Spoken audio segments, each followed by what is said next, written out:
नमस्कार, बहुत स्वागत है आपका 8 की ताजा खबरों में। मैं हूं रीनू। तो आज 8 की ताजा खबरों में सबसे पहले हम बात करेंगे भोपाल से अहम खबर की, जहां प्रदेश के कई जिलों में शीतलहर और पाले का प्रकोप बढ़ा हुआ है।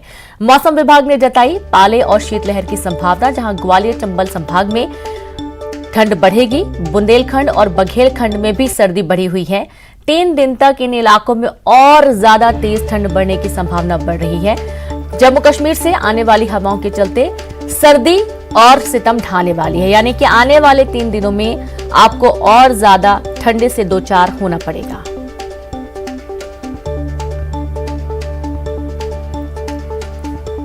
तो खबर भोपाल से है और आप ये देखिए कि कोहरे की चादर में पूरा प्रदेश लिपटा हुआ है। हर तरफ कोहरा ही कोहरा है। अल सुबह देखा जाता है कि लोग अपने वाहनों की जो फ्रंट लाइट है वो जलाकर ही सफर कर रहे हैं, क्योंकि बिना फ्रंट लाइट के कुछ भी देख पाना बहुत ही मुश्किल हो रहा है। राहगीरों को भी काफी दिक्कतों का सामना करना पड़ता है। यहाँ तक कि जो यातायात है वो भी इससे काफी प्रभावित हो रहा है।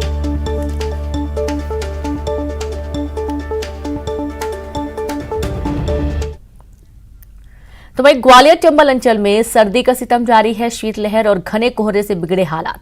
8 किलोमीटर प्रति घंटे की रफ्तार से चल रही है सर्द हवाएं। रात का न्यूनतम तापमान 7.4 डिग्री दर्ज हुआ और आज दिन में भी सर्दी बढ़ने के आसार बने हुए हैं। कोहरे के चलते उत्तर भारत से आ रही 24 ट्रेनें लेट हैं। जम्मू, पंजाब और दिल्ली से आने वाली ट्रेनें भी लेट चल रही हैं। तो इस ठंड का जो असर है वो यातायात पर भी पड़ रहा है। रेलवे पर भी पड़ रहा है। यहां तक कि फ्लाइट्स भी डिले हो रही हैं सर्दी के कारण। ग्वालियर चंबल अंचल में सर्दी का सितम है। घने कोहरे की वजह से हालात बिगड़े हुए हैं। 8 किलोमीटर प्रति घंटे की रफ्तार से हवाएं चल रही हैं। मौसम काफी कोहरा है। हाँ। सर्दी की स्थिति है बड़ी। हाँ, थोड़ी सर्दी हो गई है। कोहरा ज्यादा मिलता है। अच्छा मौसम नहीं है। अभी देखो कितना कोहरा है, ठंडे आदमी पड़ रहे हैं। अभी सर्दी तो अभी गई नहीं है। वो कह रहे लोग अब सर्दी चली गई, लेकिन सर्दी तो है अभी। कोहरा सर्दी है कंपेयर तो सर्दी तो कम है। मतलब कोहरा ही कोहरा है। आज तो लास्ट 2-3 दिन से तो कोहरा भी नहीं था, सर्दी भी नहीं थी। अब आज से फिर स्टार्ट हो गया है सर्दी। कैसा है अभी सर? कोहरा बहुत ज्यादा है। तो देखा आपने, कोहरा बहुत ज्यादा है, सर्दी बहुत ज्यादा है, लोग परेशान हैं। तो वहीं बात करेंगे छत्तीसगढ़ में भी कड़ाके की ठंड जारी है। प्रदेश के कई इलाकों में शीतलहर चलने से लोग परेशान हैं। सूरजपुर में तापमान 9 डिग्री दर्ज किया गया। गरियाबंद और मुंगेली में 11 डिग्री तापमान दर्ज किया गया। रायगढ़, धमतरी, बलरामपुर में 12 डिग्री और बलौदाबाजार, बीजापुर में 13 डिग्री पारा दर्ज किया गया है। तो वहीं प्रदेश के कई इलाकों में कुहासा और शीतलहर से लोगों की परेशानी बढ़ गई है। तो कोहरा और शीतलहर ये दोनों ही चीजें हैं जो कि लोगों को काफी सता रही हैं।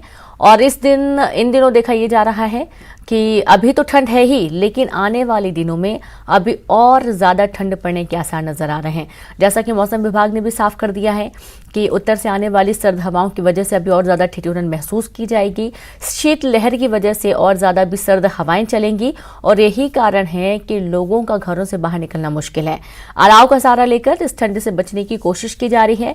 और सबसे बड़ी बात यह है कि इस ठंड में जब भी बेतहाशा ठंड पड़ रही है, इस दौरान प्रशासन की तरफ से, निगम प्रशासन की तरफ से क्या व्यवस्थाएं हैं वो भी जानने की कोशिश की जाएगी। और साथ ही किस तरीके से लोग इस ठंड से निपटने की कोशिश कर रहे हैं, बाजार की क्या स्थिति है, साथ ही जो कार्यालय हैं खुलने के समय पे क्या सभी समय पर पहुंच पा रहे हैं, यातायात व्यवस्था कैसी बनी हुई है, तमाम ऐसे सेक्टर्स, जिन क्षेत्रों को लेकर बातचीत भी करेंगे।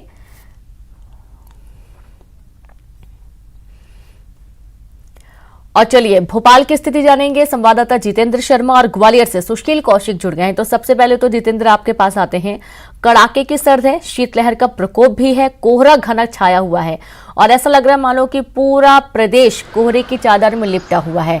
कैसे हालात हैं, यातायात व्यवस्था को लेकर बताएं और साथ ही ये भी बताएं कि इस ठंड से बचने के लिए लोग किस तरीके से कोशिश कर रहे हैं।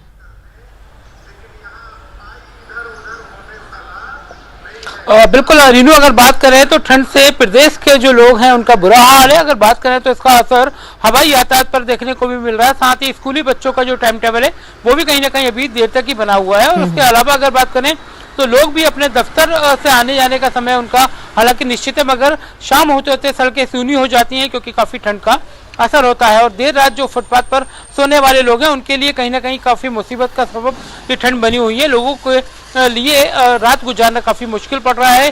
कोहरे की वजह से जो विजिबिलिटी है वो काफ़ी कम हो गई है और कई सारी ट्रेनें और कई सारी फ्लाइटें अपने निश्चित समय पर नहीं चल पा रही है। उसकी वजह से कहीं ना कहीं परिवहन पर भी असर देखने को मिल रहा है। वहीं अगर बात करें तो आज सूर्य नमस्कार होना है, उसे लेकर बच्चों को स्कूल बुलाया गया है, मगर ये सारी चीज़ें उसका समय भी आगे बढ़ा दिया गया है। पहले सूर्य नमस्कार 7 बजे का समय हुआ करता था, मगर अभी ठंड और कोहरे के चलते समय इसका और बढ़ा दिया गया है। तो कह सकते हैं कि बाकी लोगों का बुरा हाल है। और वन विहार की अगर बात करें तो वहाँ पर जो वन्य प्राणी है उन्हें बचाने के लिए भी ठंड के लिए विशेष इंतजाम किए गए हैं। रीनू जी बिल्कुल। और सुशील, आपके पास आते हैं, ग्वालियर चंबल अंचल में तो वैसे भी बहुत ज्यादा सर्दी पड़ती है बाकी अन्य जिलों की अपेक्षा मध्य प्रदेश में।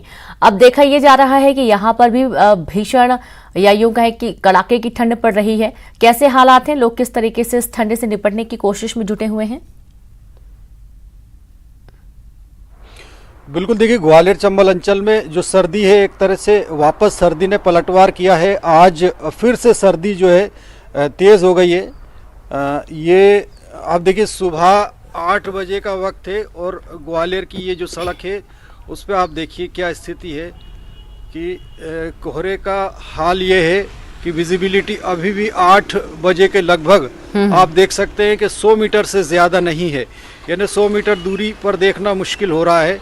और इसी के चलते ये सर्दी जो है कहीं ना कहीं जनजीवन भी प्रभावित कर रही है और लोग जो सुबह के वक्त निकल रहे हैं वो गर्म कपड़ों में लिपटे निकल रहे हैं। इसके अलावा अलाव का सहारा भी ले रहे हैं और निश्चित तौर पर जैसे सर्दी एकदम से बढ़ी है तो उससे परेशानी तो बढ़ी है। लोग जो निकले हैं, लोगों से बात करते, क्या स्थिति है आज के मौसम की? अरे सर बहुत सर्दी है, कोहरा छपा हुआ है, दिक्कत हो रही है। हाँ दिक्कत हो रही है सर। कैसी सर्दी है भाई? ज़्यादा है, बहुत ज़्यादा हो रही कोहरा सर्दी। कैसा है? कोहरा भी बहुत ज़्यादा हो रहा है। हाँ, दिक्कत हो रही है। दिक्कत तो हो रही है। और भी लोग हैं जो सुबह निकल रहे हैं, उनसे बात करने की कोशिश करते हैं।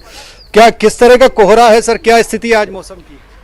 सर कोहरा तो बड़ा खतरनाक है यहाँ पे और दिखाई दे रहा है आपको, कुछ विजिबिलिटी तो जीरो हो गई। ये एक्सीडेंट के चांसेस ज़्यादा बनेंगे इसमें। दिक्कत हो रही है, भारी दिक्कत सर, कुछ दिखाई। ये देखिए 8 बजे ये सड़कों के हालात इस तरह के हैं और निश्चित तौर पर जिस तरह से ग्वालियर चंबल अंचल में मौसम विभाग ने कहा था कि 15 जनवरी तक सर्दी से राहत नहीं मिलेगी, तो 1-2 दिन जो राहत थी उसके बाद फिर से सर्दी बढ़ी है। और मौसम विभाग का कहना है कि जिस तरह से आज रात से 8 किलोमीटर प्रति घंटे की रफ्तार से हवाएं चल रही थी, उन हवाओं की गति और तेज हो गई है। अब 15 किलोमीटर प्रति घंटे से ऊपर की रफ्तार हवाओं की है और ये जो हवाएं है उत्तर भारत में जो बर्फबारी हो रही है उसके चलते ये हवाएं सर्द हवाएं हैं और इसके चलते अब सर्दी और बढ़ेगी। इसके साथ ही फसलों के लिए भी अब धीरे धीरे परेशानी बढ़ जाएगी क्योंकि सर्दी के साथ अब पाले का असर भी लगातार बढ़ रहा है। तो मौसम विभाग के साथ स्वास्थ्य विभाग और कृषि विभाग ने भी एडवाइजरी जारी की है कि लोग अपनी सेहत का ध्यान रखें,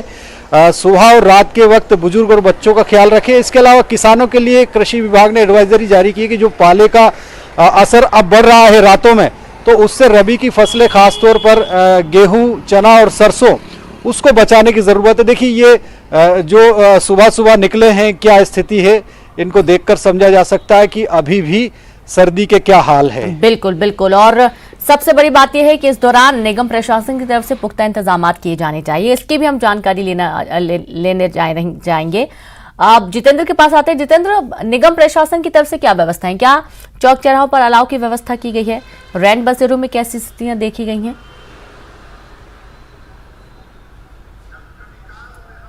रीनू अगर बात करें तो इस बार ठंड में प्रशासन कहीं ना कहीं लेचर उसकी रवैया अपना रहा है। जो लोग फुटपाथ किनारे रह रहे हैं उनको वैकल्पिक कोई ऐसी जगह नहीं दी गई है। लोग बस स्टैंड पर बने बस स्टॉप पर सो रहे हैं, उनके लिए रैन बसेरे हाउसफुल हो चुके हैं। तो कहीं ना कहीं अलाव की जो व्यवस्था इस बार कहीं ना कहीं देखने को कम मिल रही है। उसकी वजह से लोग अपना खुद का इंतजाम कर रहे हैं। जो समाज सेवा करने वाले लोग हैं वो उन्हें कम्बल उड़ा देते हैं, मगर निगम प्रशासन कहीं ना कहीं इस ओर अपनी ओर से लापरवाह बना हुआ है।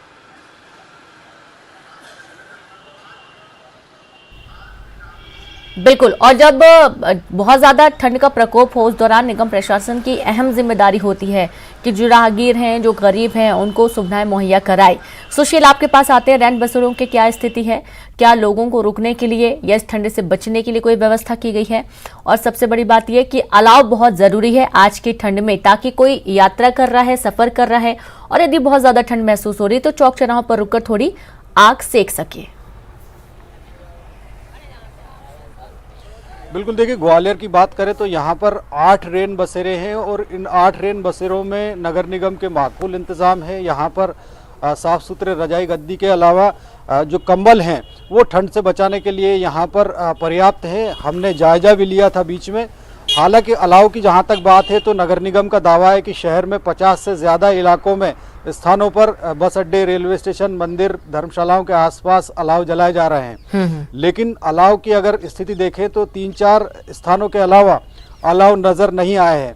लोगों ने इस बात की शिकायत भी की थी, हमने भी इस मुद्दे को उठाया था कि नगर निगम के जो अलाव है कड़ाके की सर्दी के बाद कुछ एक स्थानों को छोड़कर ज़्यादा जगह नहीं जलाए जा रहे हैं। तो निश्चित तौर पर रेन बसेरों की स्थितियां तो ठीक है, लेकिन अलाव को लेकर लोगों की समस्या रही है और अभी भी 3-4 जगह को छोड़कर शहर में अलाव नजर नहीं आ रहा है। मौसम विभाग का जो अनुमान है कि आने वाले कुछ दिनों तक और सर्दी सताएगी, तो रात के वक्त अलाव की व्यवस्था जरूरी है, उस पर भी नगर निगम को ध्यान देना चाहिए।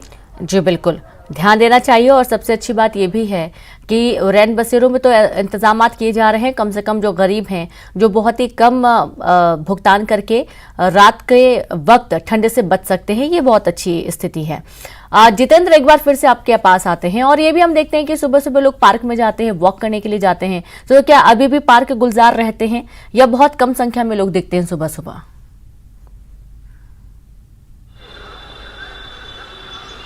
बिल्कुल रीनू, अगर बात करें तो राजधानी भोपाल झीलों का शहर है, तो जाहिर सी बात है यहाँ पर झीलों की वजह से ठंड काफी देर तक सुबह तक रहती है। इसकी वजह से मॉर्निंग वॉक का समय थोड़ा सा लोगों का लेट हो चुका है। यहाँ पर कोहरे की वजह से भी लोग थोड़ा देर से बाहर निकल रहे हैं, तो मॉर्निंग वॉक का समय उनका 8 बजे का हो चुका है और शाम को 6 से 7 बजे तक ही वो लोग बाहर निकलते हैं। उसके बाद क्योंकि सर्द हवाएं चल रही तो लोग अपने स्वास्थ्य के प्रति भी गंभीर हो चुके हैं और कई ऐसी घटनाएं होती हैं जिसके चलते लोग अपने आप को सुरक्षित करते हुए घरों में कैद कर लेते हैं। जी, बहुत शुक्रिया आप दोनों का तमाम जानकारी साझा करने के लिए, तस्वीरें दिखाने के लिए। और अब बात करेंगे रायगढ़ से अहम खबर की।